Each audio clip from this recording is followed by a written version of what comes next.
सोनहरे जाके चाचा, सोनहरी जाके चाची।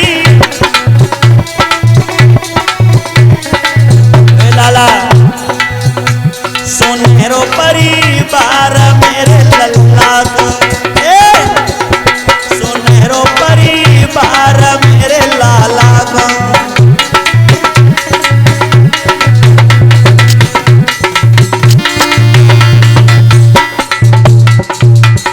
आज लोगों बधाइयां पड़ी हैं, मंगलाचार हुए हैं। धीरे धीरे परीक्षित महाराज बड़े होने लगे। बोले कितने हुए? बोले 18 वर्ष के हुए। एक कवि तो ये कहता है कि महाराज परीक्षित का विवाह भी किया। बोले किसके साथ? बोले उत्तर कुमार की कन्या ऐरावती के साथ।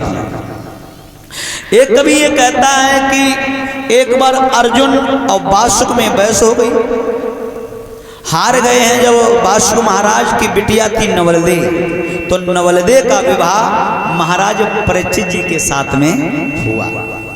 महाराज जी अब तुम्हारो विवाह हुई हो, है ना? कितनी जल्दी जल्दी हो सब काम, है ना? अब विवाह हो गया। और जब महाराज परीक्षित का विवाह हुआ, बोले कितनी वर्ष में हुआ? तो हमारी भागवत का प्रमाण है कि 36 वर्ष के जब परीक्षित जी हुए थे तब विवाह हुआ था। सद्भक्तों, तब तक क्या हुआ है? गोधाम से एक संकेत आया है पांडवों के लिए कि तुम्हारे साथ जो हमेशा रहते थे भगवान कन्हैया, उस धाम को छोड़ के गोधाम को चले गए। और उनके बड़े भैया जो थे बलराम, वो 1000 फन वाले शेष नाग बनकर के पाताल में चले गए। धर्मराज जब ये पता चली है कि हमारे साथ रहने वाले कन्हैया ही नहीं रहे हैं, तो हमारा क्या होगा? अपने भाइयों को बुलाया, द्रौपदी को बुलाया और एक बात कही है, द्रौपदी पांडवों मेरी बात सुनो, अब जब धर्म के रक्षक ही नहीं रहे तो धर्म यहाँ क्या करेगा? एक बात कही है, अरे अब हुए धर्म रवाना,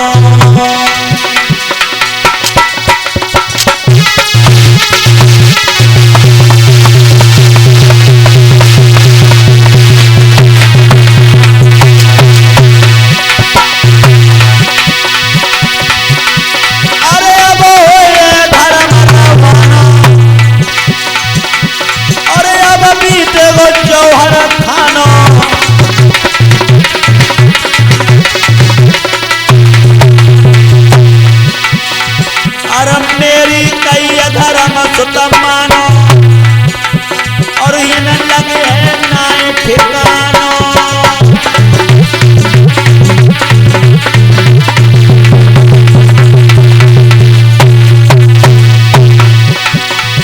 ओनी की बदरिया छाई रही है धीरे धीरे, बलराम की कथा अब बढ़ रही है धीरे धीरे।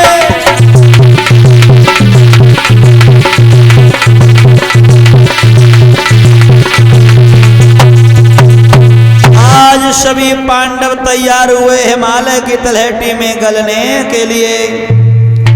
धर्मराज जब चले हैं तो महाराज परीक्षित को बुलाया और दिल्ली का राजा महाराज परीक्षित को, महाराज अब आप दिल्ली के राजा बन गए हैं, राजा। और कहा है भीम ने कि परीक्षित जी, ये सामने वाला जो कमरा है ना, इस कमरे को कभी खोलना मत। बोले ठीक है। ये दादा थे, दादा आज चले हैं। बोले कब चले? वो समय कौन सा था? तो एक कवि तो ये कहता है युग द्वापर का अंत समय था और कलयुग की बारी थी। एक कवि तो कहता है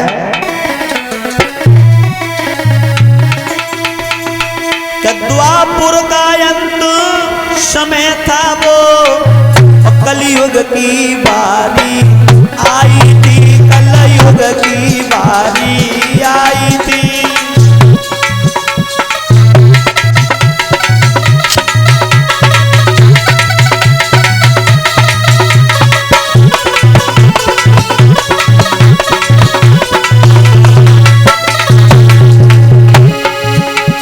द्वापर का अंत था, कलयुग आने वाला था। द्वापर का अंत समय था वो,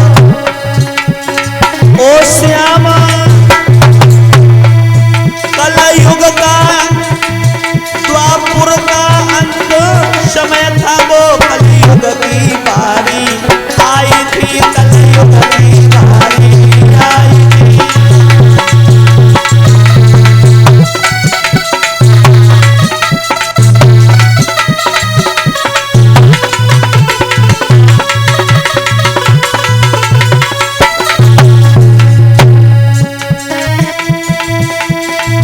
मानो सुख सूर्य डूबता था, मानो सुख सूर्य डूबता था, दुख में अंधियारी छाई थी।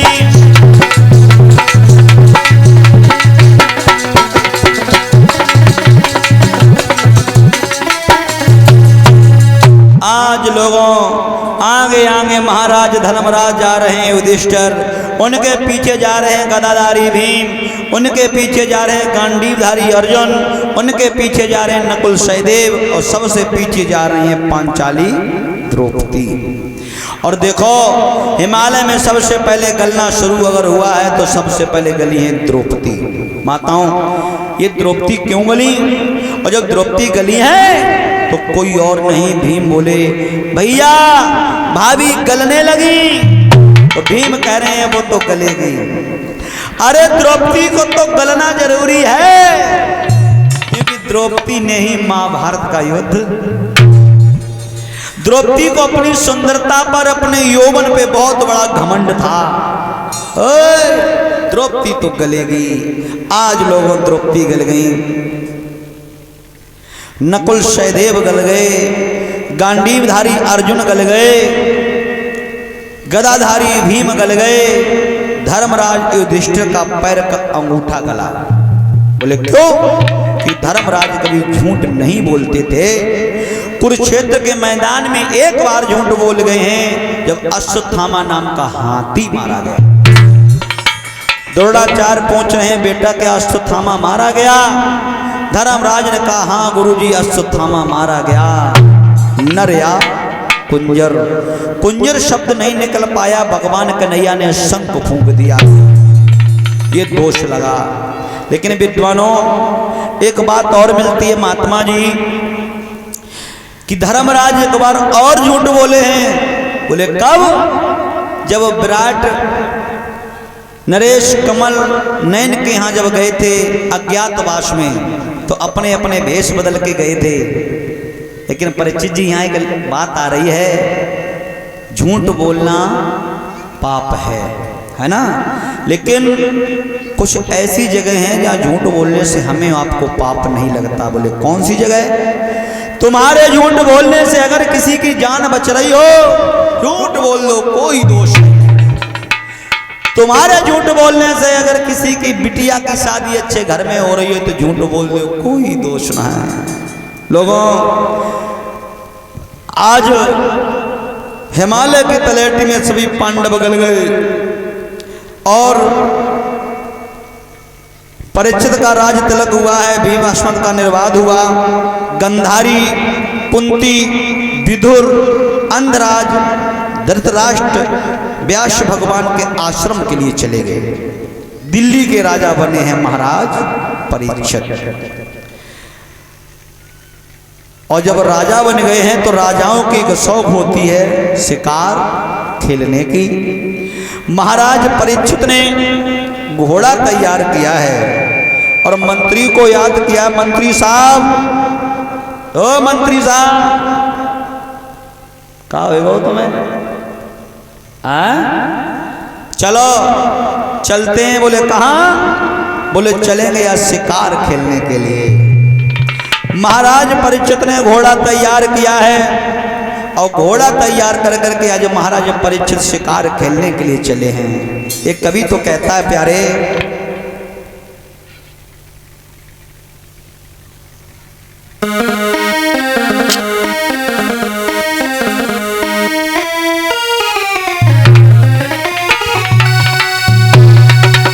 सुमेर श्री गणेशु शारदा से सुमहेशु मनायो, ले माता पिता को नाम रे कहते हाथ उठाओ।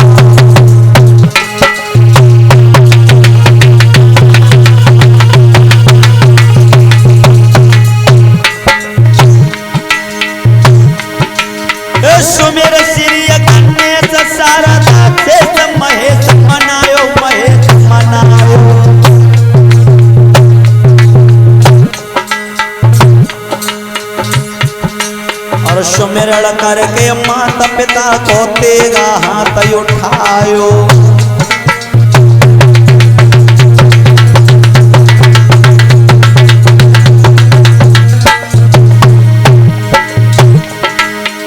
आगे बढ़े चल दियो हर साई सुनो तुतलाय बनी में आओ भूप जगवाओ। और वन में आए के राजा ने कौतुक भैया पाओ।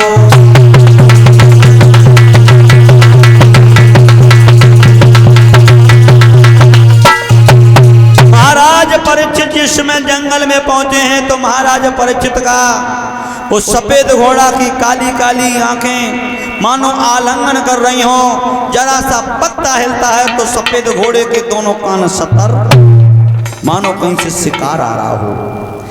महाराज गए थे शिकार खेलने के लिए, विषय दूसरा छिड़ गया। बोले क्या? सामने से देखी है कि गाय आ रही है डकराती हुई।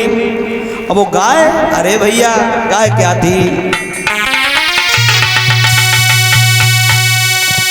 देखी सम्मुख गाय रही टकराई लगे दुखियारी।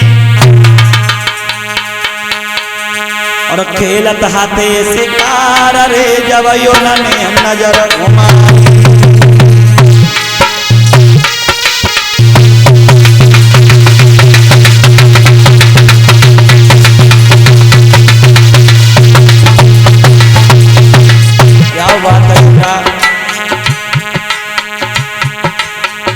देखा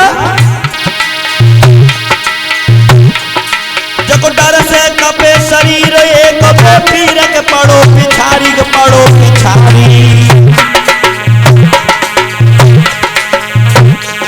आई गो पीछे से पहल रे लगी रो बड़ो दुखारी।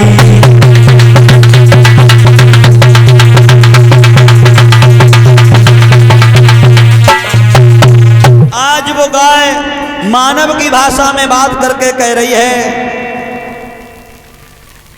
कोई है नहीं जो हमारी यार रक्षा करे। कौन है? कि कौन है आज मेरी लाज बचाने आए।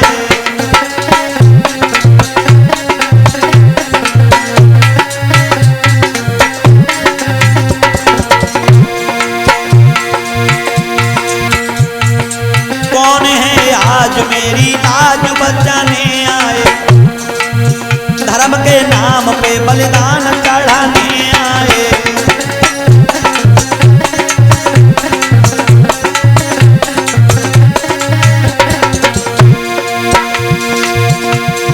कौन है आज मेरी लाज बचाने आए। लाज बचाने आए। धर्म के नाम पे बलिदान चढ़ाने आए।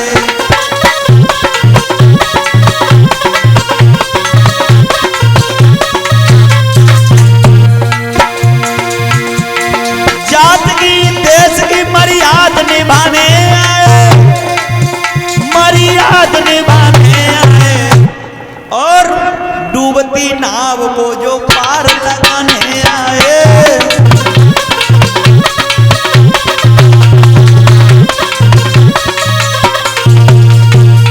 आज गैया मैया कौड़ा कंदन की आवाज कर रही है। आगे परीक्षित बड़े हैं और परीक्षित जी कह रहे हैं अरे अभागे, अरे अभी भीम अर्जुन ही तो खत्म हुए हैं, उनका अंत जिंदा है। अब क्या तूने समझ लिया इतनी जल्दी? अरे हरामी,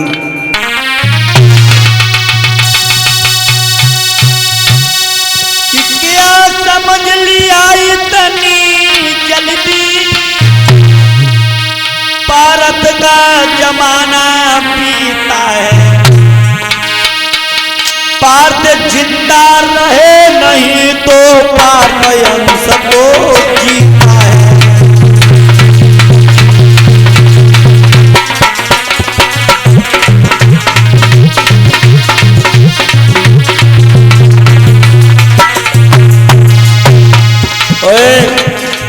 गैया मैया पे हाथ उठाने वाले मैं तुम्हारी दशा खराब कर दूंगा।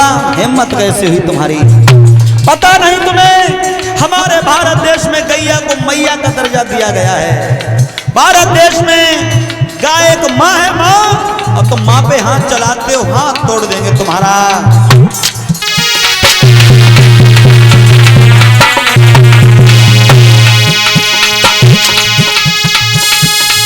सावधान सावधान, हम तुम्हें न जिंदा छोड़ेंगे, जो गौ पे हाथ उठाया है मैं वही हाथ को तोड़ेंगे।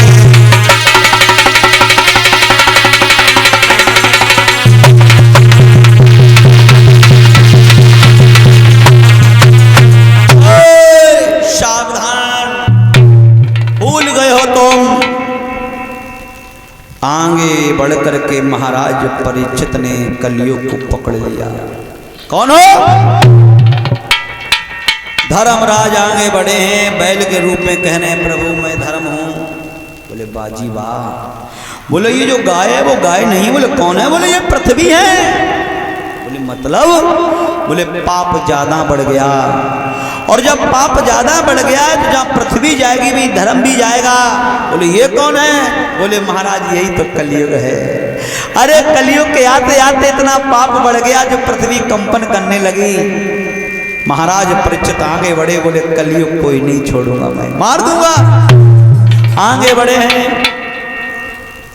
आगे बढ़े हैं तो कलयुग ने जाकर के दोनों हाथ जोड़े कह रहे हैं प्रभु मुझे मारने में कोई दोष नहीं है, क्योंकि महाराज जब दुनिया में जो आया उससे एक ना एक दिन मरना है। लेकिन महाराज हम अकेले नहीं हैं, हम चार भैया हैं, चार। बोले पहले भैया का नाम है सतयुग, दूसरे भैया का नाम है त्रेता, और तीसरे भैया का नाम है द्वापर, और चौथे हैं हम। अब महाराज एक बात और है, सबसे छोटे हैं तो सबसे कम उम्र हमारी है। सबसे बड़े हमारे सतयुग जिनकी उम्र 17,27,000 कवि बताते हैं, त्रेता 12,96,000, द्वापर 8,64,000, और हमारी उम्र है 4,32,000। अब महाराज जब कलयुग में हर एक चीज छोटी है। अब सुनेंगे कथा। आगे बढ़े हैं, धर्मराज कहने लगे महाराज कलयुग में बहुत बुरे बुरे काम हुए हैं। अब तो आपने कछुनाए देखे, अब कछ धर्म है बाबा, और जब धर्म है और तब ये कछु कथा भागवत में हो रही है ना, दान हो रहे, भंडारा हो रहे। अब है लेकिन आगे क्या होगा? देखो माताओं, हमारी भागवत में व्यास भगवान ने एक एक बात सत्य लिखी है, और जो लिखी है वो पूरी सत्य है। पहले से घोषणा कर दी कि युग में होगा क्या। बोले क्या होगा? बोले सुनो। तो धर्मराज कह रहे हैं महाराज कलयुग में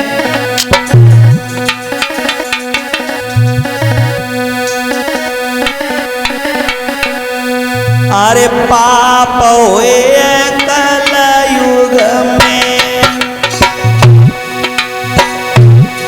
सुन राजा रे पाप हुए कलयुग में, सुन राजा रे धर्म रहेगो।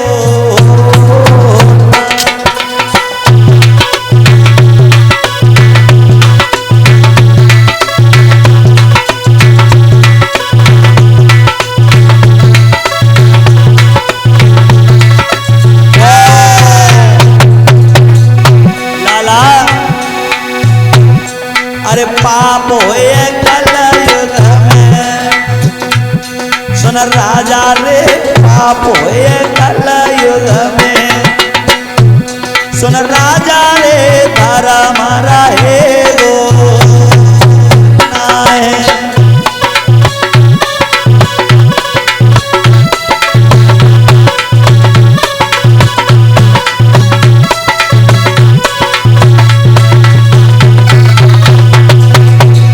देखो एक एक बात सत्य है, जो इसमें भागवत में लिखा वही हो रहा है। बताऊं क्या होगा परीक्षित जी? ऐसे ना, ताली बजाओ सुनो। अरे धर्म रहेगो नाई पाप सबके दिल छावे, सज्जन भूखे फिरे दुष्ट घर मौज उड़ावे रे। महात्मा जी इस कलयुग में अरे धर्म रहेगो नाई पाप सबके दिल छावे, और सज्जन भूखे फिरे दुष्ट घर मौज उड़ावे रे। जब बेटी घूमे कुंवारी और सगी मात को पुत्र सतावे, गाली दे घर वाली पाप होए कलयुग में। सुन राजा रे पाप होए कलयुग में, सुन राजा रे धर्म रहेगो।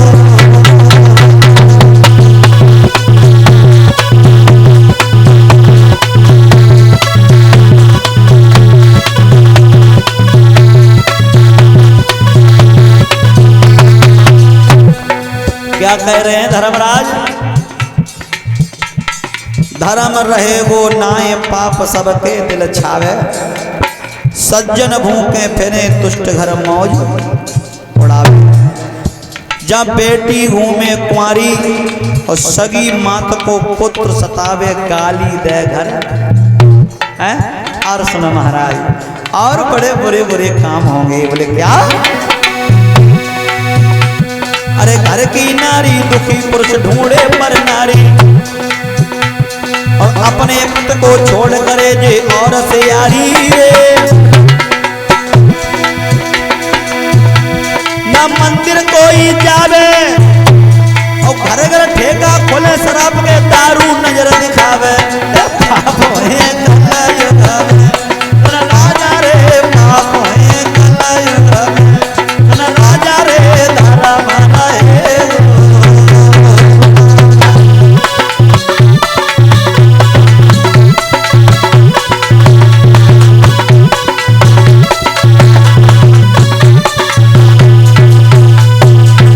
धर्मराज कह रहे हैं तो तुम्हें तो बिल्कुल नहीं छोड़ेंगे। आगे बढ़े हम मानने को हुए हैं तो कलयुग बोला महाराज हमारे अंदर सब अवगुण ही ना कुछ गुड़ा है, बेहू सुन ले। बोले क्या है? तो हाथ जुड़ के बात कही है महाराज कि कलयुग केवल नाम आधारा,